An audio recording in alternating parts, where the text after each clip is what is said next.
Hey everybody, it's Scott Detweiler. I haven't posted a video in a while, and I've gotten a lot of questions on how I maintain my Lightroom catalog. Now, I've made videos in the past about the same subject, but I thought I would do is approach it again and kind of walk through how I'm doing this, because I think I have it down to a science that makes a lot of sense, from keeping track of who did what, keeping track of my individual shoots, keeping track of the styles within those shoots, and ultimately where they're going and how they're being published or handled. So I'm going to walk through this whole thing as if I just imported a shoot. Now I actually have a shoot here that I haven't really organized.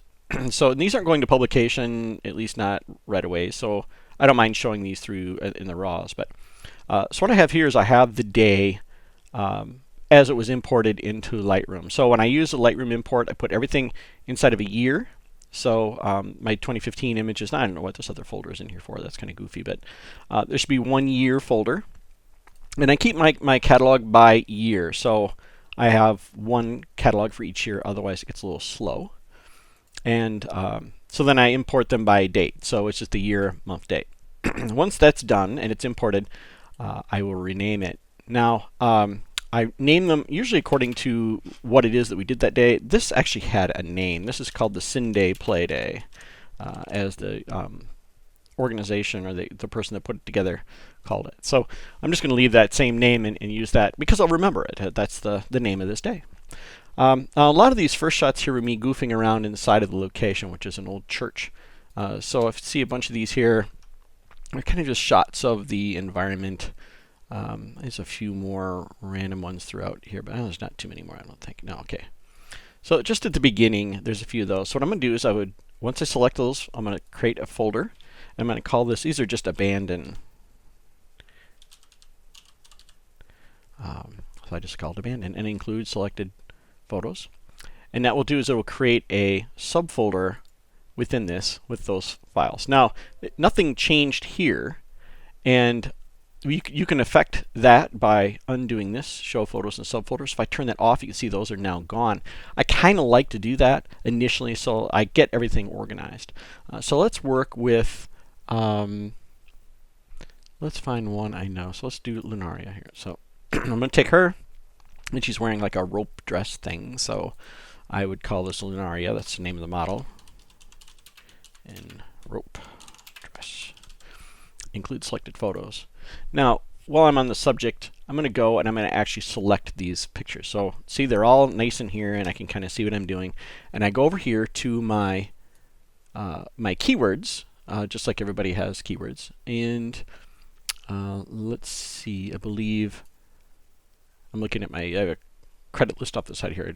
Kristen did the hair on that day, and the makeup artist I don't have in here. So I would add the makeup artist keyword inside of makeup. And this is Deanna Roberts. Okay, and I would do makeup.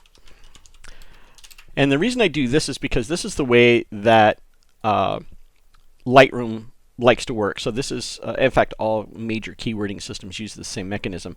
You put the larger word on one side of it, and you have the greater than sign toward the one that's larger. So makeup would include, and Deanna Roberts. Now, in this case, that isn't really what she goes by. She goes by makeup vamp. So I can include her synonym here, and I do this for models as well. They don't need to know her real name, so I would exclude everything and just export the synonym. So this is the only thing that will be on the photo. This will appear in the photo properties when it's exported. And I like that because when I go and I post it somewhere, I can look at the properties of the photo and I can see who is the model, who is the makeup, who is the hair, who is the fashion designer, location, and whatever else I would like to put in there. But it's all in this nice format. I don't have personal information like the model's real name, for instance. If she uses a pseudonym, I don't have to worry about that. And is this a person? Well, Deanna is not a person who appears in the photo. She's a support person. So I don't select that box. I just hit create. So this will assign those two keywords to this individual. So the model is Lunaria. Where is this? Lunaria. I already had it set. So we're good to go. So I already know who did all the things on this specific design. So we're good to go. And next time I export those, like if I click on one of these images here and I go to the top, and it shows I can do will export, and it shows Gary, Indiana, Kristen Lilly did the hair, and well, that one needs a little bit of help. This using the old method I had there. It just says Kristen Lilligan. You don't know, well, what did she do? Makeup, makeup vamp. Okay, so we need to go down to Kristen Lillig here, edit her keyword tag, and I do this hairstylist.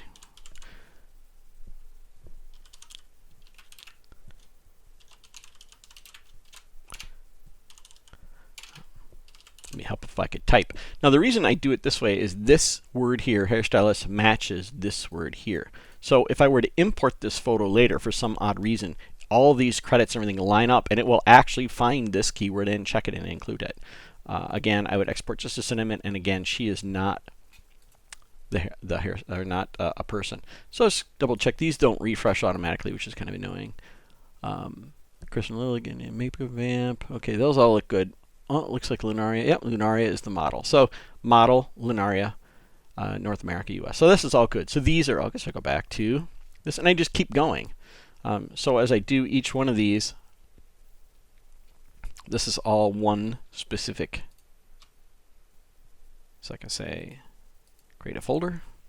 This is Rachel in a white dress. Add the selected photos.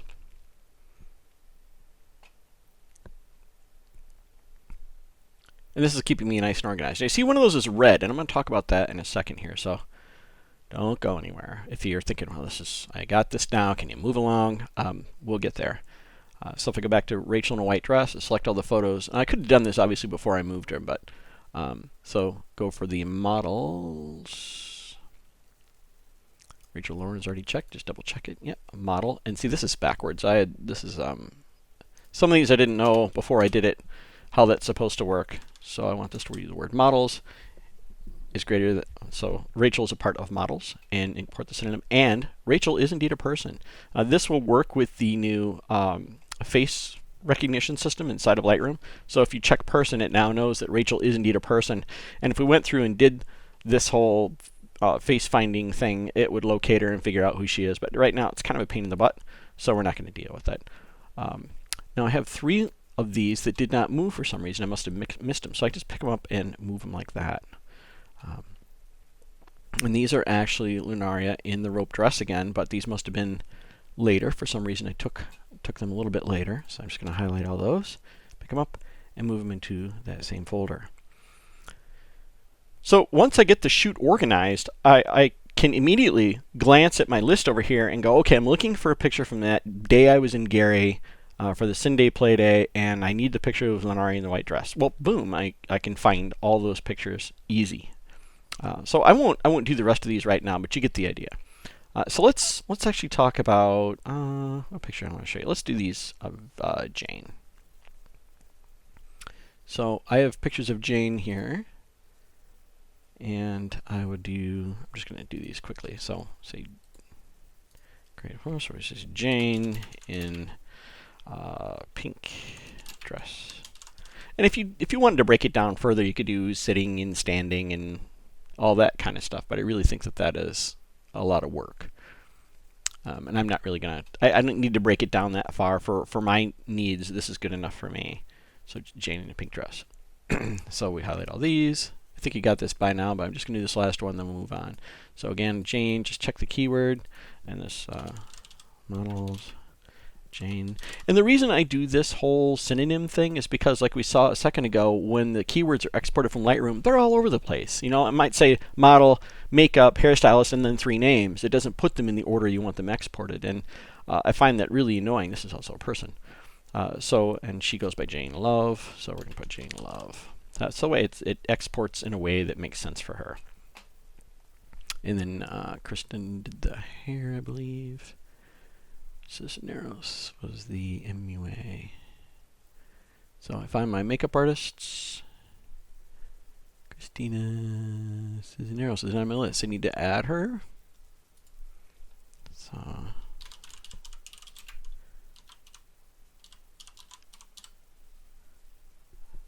this makeup, and then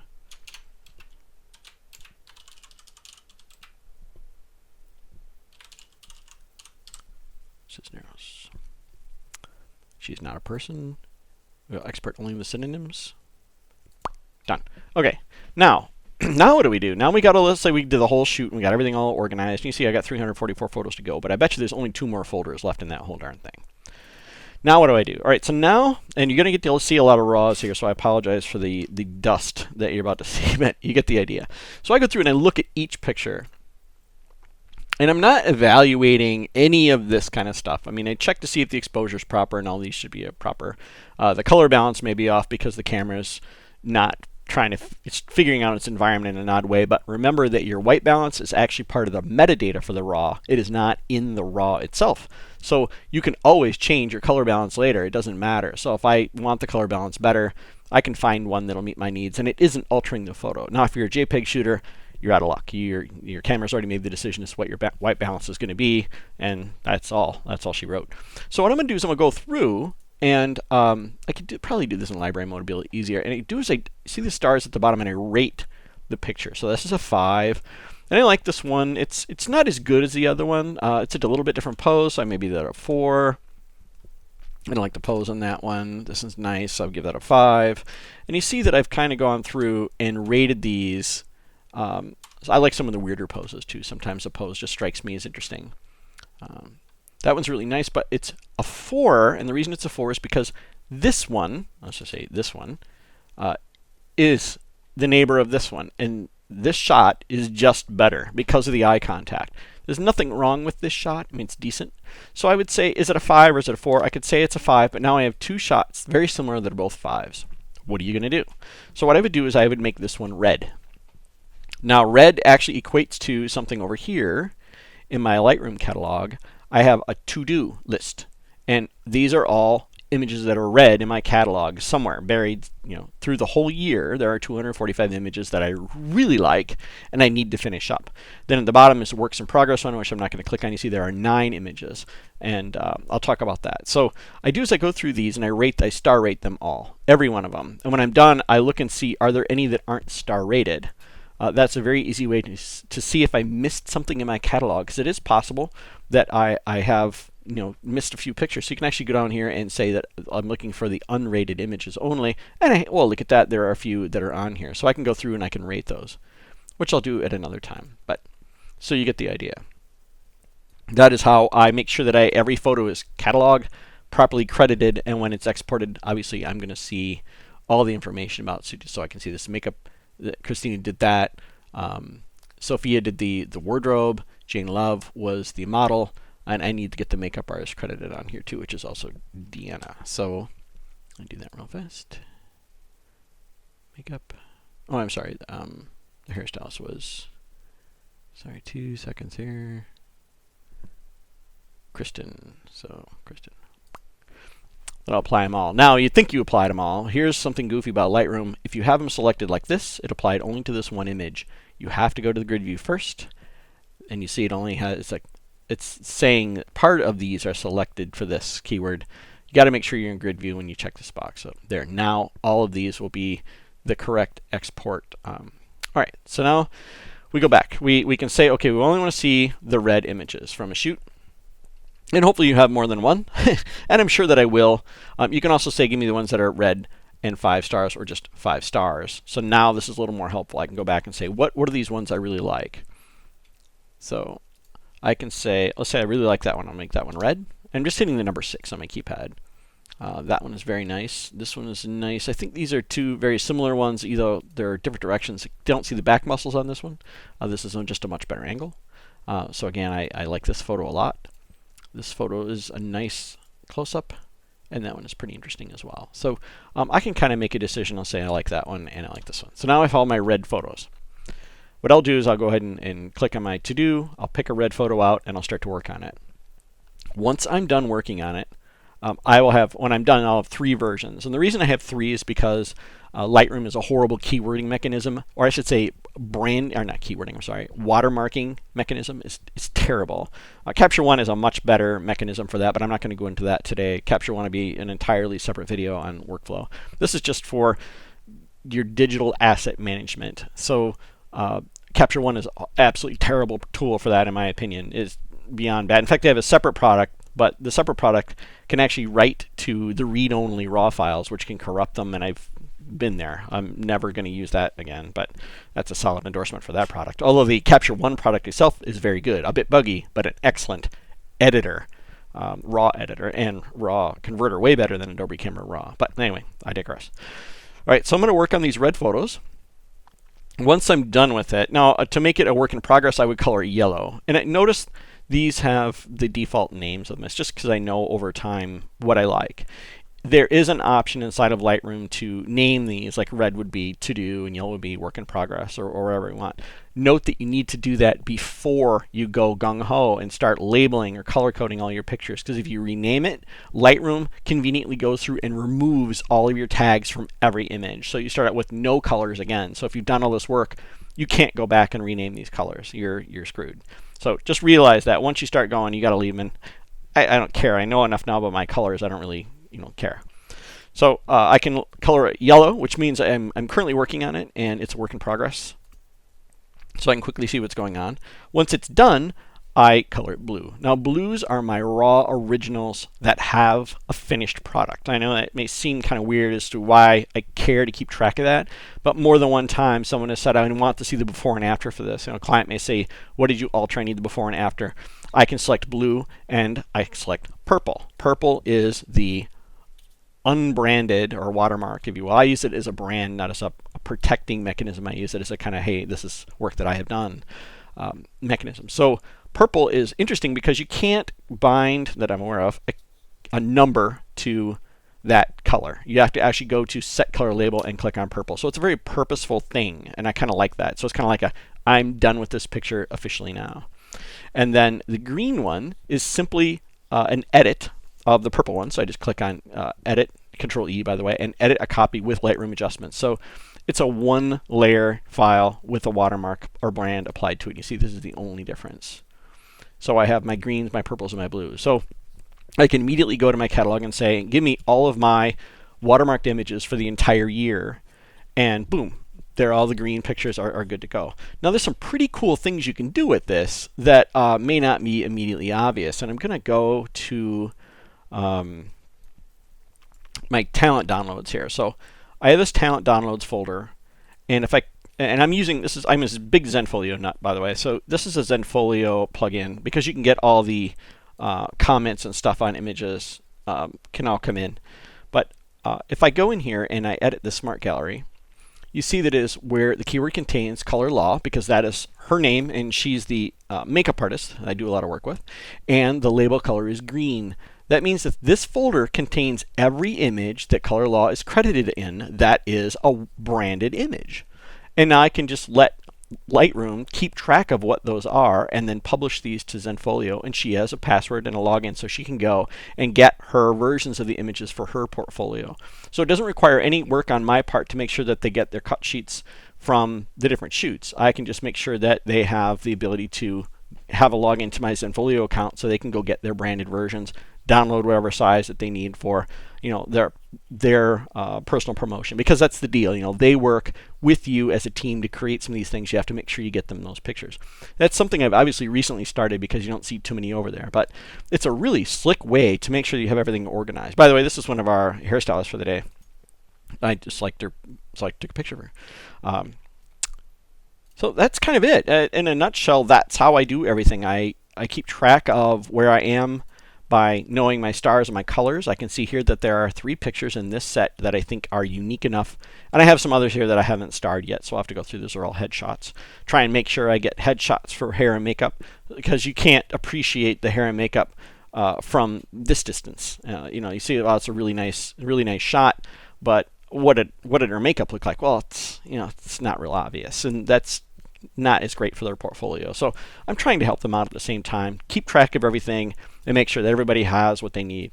So I hope that was helpful. I know I threw a lot at you there, but I think this is a really smart way to keep track of just all your images and make sure that people get credited. Now, if you're working by yourself and you're just shooting seniors and you're not using makeup artists and you're not worried about promotion, things like that, this may be a bit overkill for you. But even in that case, if you're shooting a senior and you've got 5 or 6 different looks, you can organize those seniors by name So you can easily say, I want to shoot, I'm looking for the, Timmy's shoot, and then I need Timmy by the tree and Timmy, by the bridge and whatever. So anyway, hope that was helpful. If you have any questions, go ahead and post them in the comments below. As always, if you would like to help support me and get more of these videos done, check me out on Patreon. I'll put a link on there for you. And obviously, if you need a mentor, you want crit on images, you'd like to know how to do something in Photoshop, that is what those people get from me. I'm at their beck and call to help them out, make them better photographers. So once again, check me out on Patreon, and I'll talk to you later.